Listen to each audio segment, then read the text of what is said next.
Bismillahirrahmanirrahim. Assalamualaikum warahmatullahi wabarakatuh. Anak-anak sekalian yang berbahagia, di siang ini ya, kembali kita bertemu sama-sama belajar mata pelajaran BTA, baca tulis Al-Quran, yang mana siang ini kita akan membahas tentang surah Al-Asr ya, surah Al-Asr. Apa itu surah Al-Asr? Ya, kita lihat tentang surah Al-Asr. Surah Al-Asr dia adalah surah yang berjumlah 3 ayat ya. Wal 'asr innal insana lafi khusr illa alladzina amanu wa 'amilus solihati wa tawashaw bil haqqi wa tawashaw bis sabr. Jadi jumlahnya 3 ayat. Kemudian surah Al-Asr termasuk surah Makkiyah.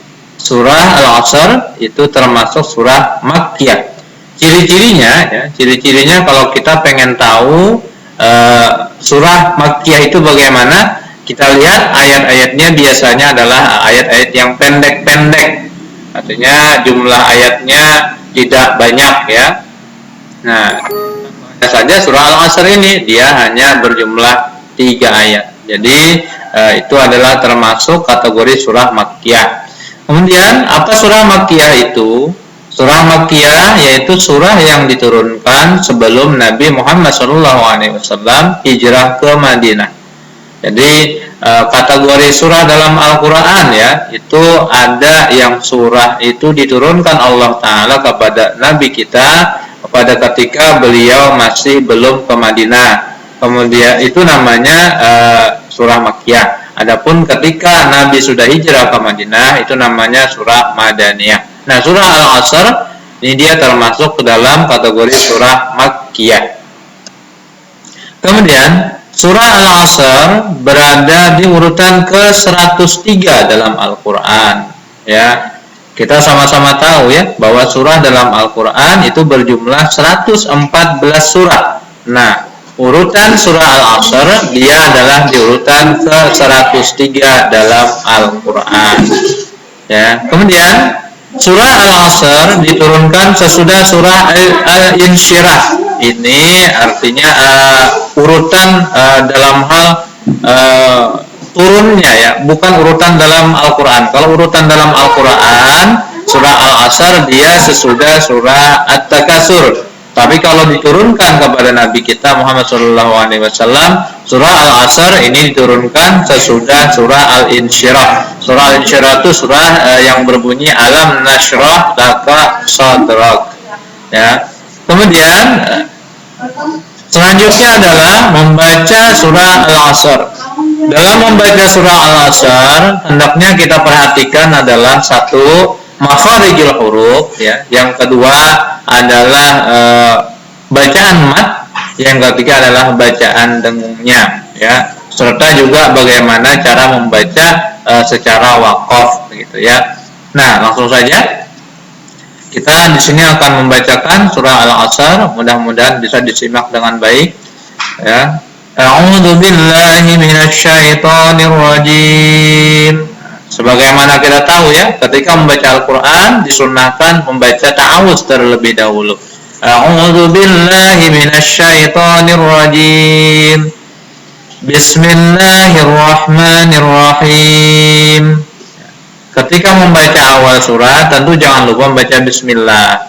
Karena kalau kita membaca bismillahirrahmanirrahim, tentunya apa yang kita lakukan itu dapat barokah dari Allah Subhanahu wa taala.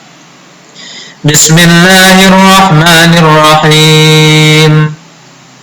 Wal 'asr ya, wal 'asr, wal 'asr, innal insana lafi khusr, innal insana lafi khusr, innal insana lafi khusr إلا الذين آمنوا وعملوا الصالحات وتواصوا بالحق وتواصوا بالصبر إلا الذين آمنوا وعملوا الصالحات وتواصوا بالحق وتواصوا بالصبر illal ladzina amanu wa 'amilus solihati wa tawasaw bil haqqi wa tawasaw bis sabr.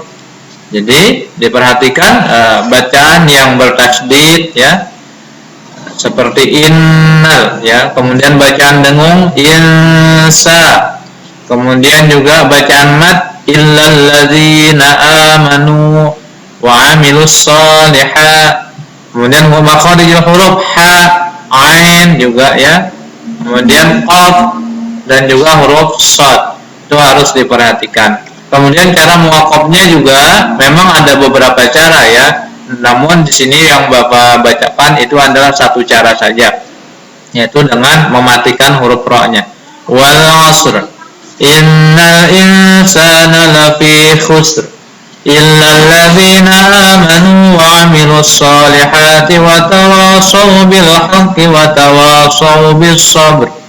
Ya, memang ada bacaannya yang Bapak dengar dari guru juga, bacaannya begini, wal 'asri innal insana lafi khusri illal ladzina amanu wa 'amilus solihati wa tawasaw bil haqqi wa tawasaw bis sabri.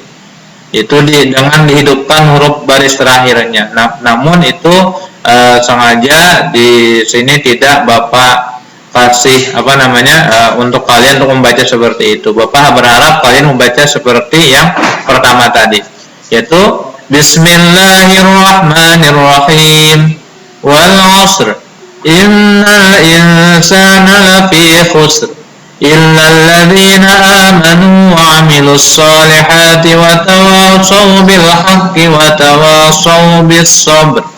Shadaqallahul azim. Ya. Kemudian terjemah surah Al-'Asr dengan menyebut nama Allah yang Maha Pengasih lagi Maha Penyayang. Demi masa. Itu ayat yang pertama ya, maknanya demi masa. Yang kedua, ayat kedua, sesungguhnya manusia berada dalam kerugian, kecuali orang-orang yang beriman dan mengerjakan kebajikan serta saling menasehati untuk berbuat kebenaran dan saling menasehati untuk berbuat kesabaran. Ini terjemah surah Al-'Asr. Kemudian penjelasannya dari kandungan surah Al-'Asr ya. Surah Al-'Asr itu menjelaskan tentang pentingnya waktu. Jadi waktu itu adalah hal yang sangat penting. Surah ini menyatakan bahwa Allah bersumpah demi masa. Ini menunjukkan bahwa waktu adalah anugerah pemberian Allah yang sangat berharga dan tidak ternilai harganya. Artinya luar biasa. Oleh karena itu waktu yang sudah lewat tidak akan bisa kembali lagi. Oleh karena itu kita usahakan mengisinya dengan hal yang kebaikan. Dalam surah ini disebutkan bahwa semua manusia itu akan mengalami kerugian yang sangat besar ketika dia tidak dapat memanfaatkan waktunya dengan baik. Ya. Apalagi jika waktu dipergunakan untuk berbuat yang dosa misalnya, tentu sangat-sangatlah rugi. Kemudian cara mengisi waktu adalah dengan beribadah kepada Allah dengan berbagai macam ibadah. Apa saja ibadahnya? Ya. Kemudian selain itu juga orang-orang yang beruntung dan tidak rugi adalah mereka yang beriman kepada Allah dan mengerjakan amal saleh serta saling menasehati dalam kebenaran dan kesabaran. Nah, semoga kita semua termasuk ke dalam golongan orang-orang yang beruntung dan tidak rugi ini ya, dan semoga kita semua dapat mengisi waktu kita dengan hal-hal yang bermanfaat, yang baik, yang bernilai ibadah di sisi Allah Subhanahu wa taala. Amin ya rabbal alamin. Sekian ini yang bisa Bapak sampaikan. Bapak akhiri dengan ucapan assalamualaikum warahmatullahi wabarakatuh.